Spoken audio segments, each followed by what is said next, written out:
In this video, I'm going to show you how to add a clip art image to a Microsoft Word document quickly and easily. This is a simple way to make your document look more polished, more visual, and more professional without needing any design experience. Whether you're creating a school project, a flyer, a report, or just want to add a fun graphic, this method will get it done in just a few clicks. If this tutorial helps, please hit like and subscribe for more easy Microsoft Word tips and step-by-step software guides. Alright, let's jump in. First, open Microsoft Word and open the document where you want to add the clip art image. You can start with a blank document or an existing file, whichever works best for your project. Once your document is open, look at the top ribbon and click the Insert tab. This is where Word keeps all the tools for adding images, shapes, icons, and other visual elements into your document. After you click Insert, find and select Online Pictures. In some versions of Microsoft Word, this may appear as an image search option or a built-in online image tool.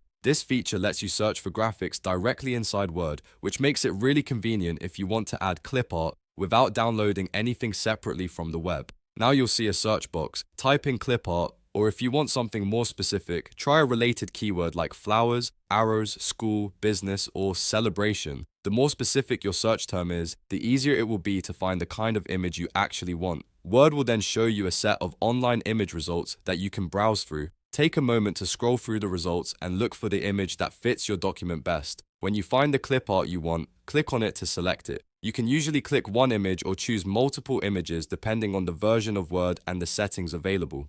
Once your image is selected, look for the Insert button and click it. Word will place the clip art image directly into your document. From there, you can resize it by clicking and dragging the corner handles, and you can move it to the exact spot you want on the page. If needed, you can also wrap the text around the image so it blends nicely with your content. That way, the clip art doesn't just sit in awkwardly, it becomes part of the layout. And that's really all there is to it. You've now added a clip art image to a Microsoft Word document using the built-in online picture search. This is a fast and easy way to make your document more engaging and visually appealing in just a few steps. If you found this useful, don't forget to like the video, subscribe to the channel, and turn on notifications for more helpful Microsoft Word tutorials. Thanks for watching, and I'll see you in the next one.